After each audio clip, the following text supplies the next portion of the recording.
votre version, je vous apprends que le colonel Tchebro était déjà à l'intérieur de la clinique avant que vous ne veniez à la clinique Ambroise Paré. Ce n'est pas une question. Voilà, ce n'est pas une question.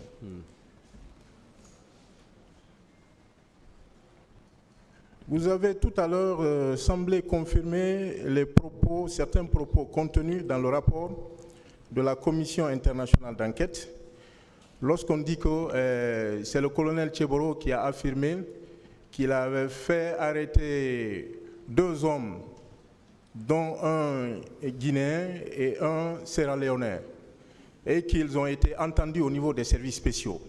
Vous avez semblé confirmer ce propos. Mais est-ce que vous savez que ces propos-là ne sont pas de colonel Moussa Tchebro Camara, dans le rapport même? Moi, je n'assume pas ça. Si ça a été dit, si c'est le rapport qui le dit, alors c'est le rapport. Moi, je ne suis pas au courant des personnes qui ont été arrêtées ce jour-là. Nous avons des séquences très précises de cette journée. Et ce que je peux dire avec conviction, c'est ce que j'ai relaté devant le tribunal. Les autres commentaires, je ne les assume pas. Ce n'est pas de moi, je ne les assume pas. Et je ne vais pas les commenter non plus. Vous avez semblé confirmer, c'est pourquoi je vous repose la question tout à l'heure. Parce que dans le rapport, je vous apprends ce qui est dit à la page 33, paragraphe 149, in fine. Selon une partie des autorités, ces bérets rouges seraient des délinquants civils recrutés par les partis de l'opposition et dotés de faux uniformes. 2 civils, l'un sierra-léonais et l'autre guinéen, qui ont été arrêtés par les gendarmes de commandant Tchebro, ont été entendus par la commission. Ils affirment avoir été recrutés par un militant proche d'un leader politique pour moyennant paiement, se rendre au stade le 28 septembre en uniforme, des bérets rouges et avec des armes. Vous voyez que ce propos n'est pas de colonel Moussa Tchebro Camara. Mais vous ne m'avez pas suivi. J'ai rejeté l'idée qu'un leader ait recruté des civils ou des rebelles pour infiltrer le groupe. Ça, je l'ai rejeté catégoriquement ce matin. Mais peut-être vous n'avez pas suivi. Mais c'est ce que j'ai dit et je crois que c'est porté ici. Vous l'avez rejeté, mais la question était posée de telle sorte qu'on voulait vous faire dire que c'est le colonel Moussa Tchebro Camara qui a tenu ces propos. Et vous avez affirmé. Au contraire, voilà. On voulait me faire croire que c'est nous qui avions recruté des gens qui sont venus au stade. C'est ce que j'ai rejeté. Je ne porte pas la responsabilité de ce rapport. Et je rejette catégoriquement l'idée que nous ayons recruté des mercenaires pour les infiltrer, pour venir nous tuer nous-mêmes. Jamais. Tout à l'heure, vous avez semblé également confirmer les propos de M. Moustapha Koutoubou Sano.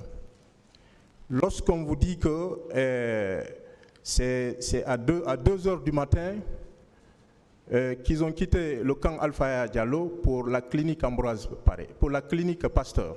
Vous le confirmez? C'était à 2 heures du matin? Non, je crois que ce n'est pas que ce soit à 2 heures du matin.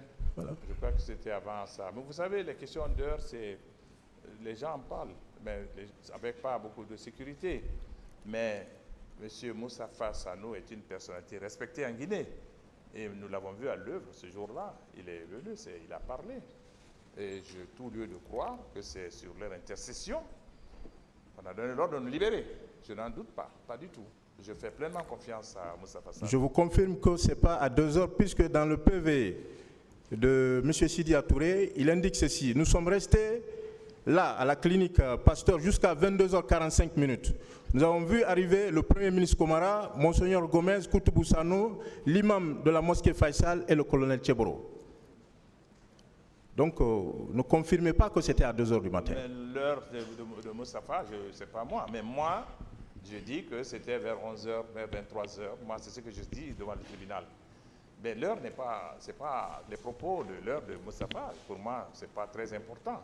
L'essentiel est qu'ils sont venus tardivement la nuit pour nous notifier notre libération. Et ça devait être vers 2h30, 23h, peut-être aux environs de minuit même, qui le sait. Mais il est évident qu'ils sont bel et bien venus pour nous notifier notre libération. Merci, M. le Président.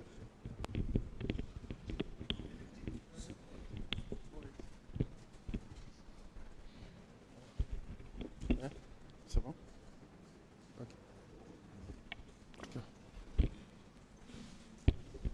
Merci, Monsieur le Président. Honorable assesseur, merci de m'avoir donné la parole. Oui, d'accord.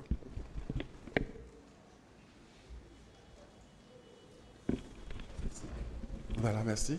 Monsieur le Premier ministre, moi j'aurais seulement que 2 petites questions à vous poser, des petites questions de précision.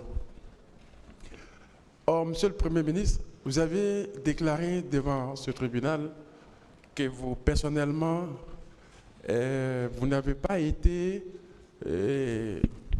séquestré dans un quelconque camp militaire. Vous le confirmez? Oui, oui. Je n'ai pas été séquestré dans un camp militaire, non. À part notre passage à l'état-major de la gendarmerie. D'accord. Ok. Ce qui veut dire que vous n'avez pas été non plus au camp Makambo, n'est-ce pas? Non, pas du tout. Ok. Mais ici aussi, vous avez dit qu'aucun de vos militants ne vous a fait savoir effectivement qu'ils ont été transportés dans un autre camp aussi, n'est-ce pas? Non, au sein de mon parti, je n'ai pas eu vent de militants de chez moi qui est transité par ces camps. Non. D'accord. Donc, Monsieur le Premier ministre, vous avez dit aussi que vous avez été sauvé par le commandant Toumba Diakité. Vous le confirmez? C'est constant. Ok. Ce qui veut dire qu'il vous a sauvé du stade jusqu'au niveau du haut commandement, c'est ça? Il nous a sauvés de graves sévices ce jour-là. Il nous a sauvé la vie. C'est vrai.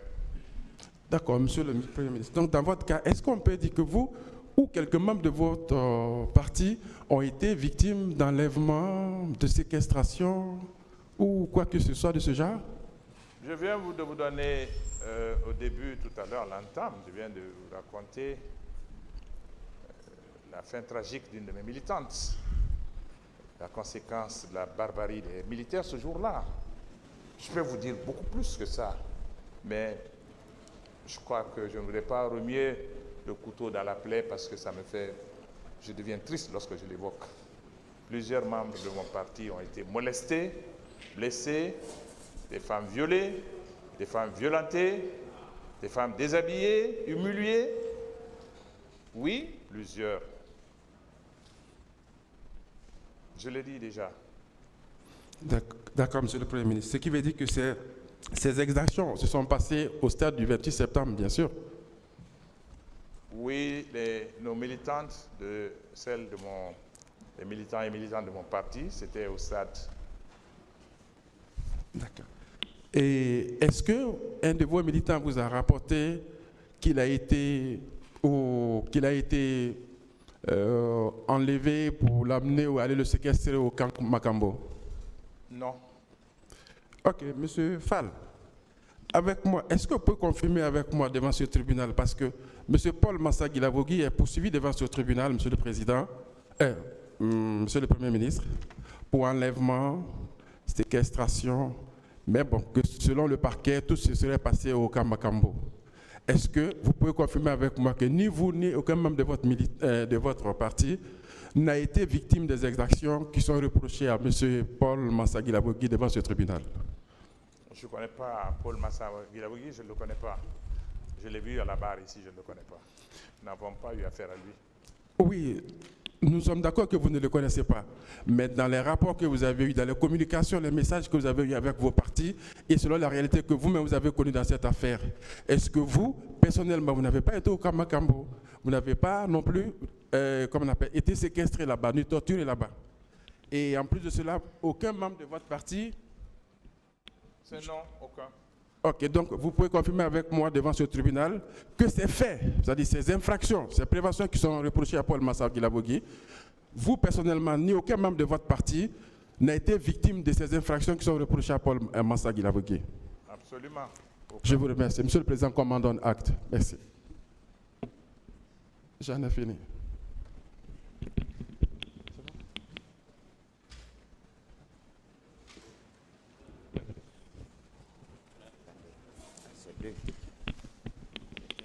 Oui, oui.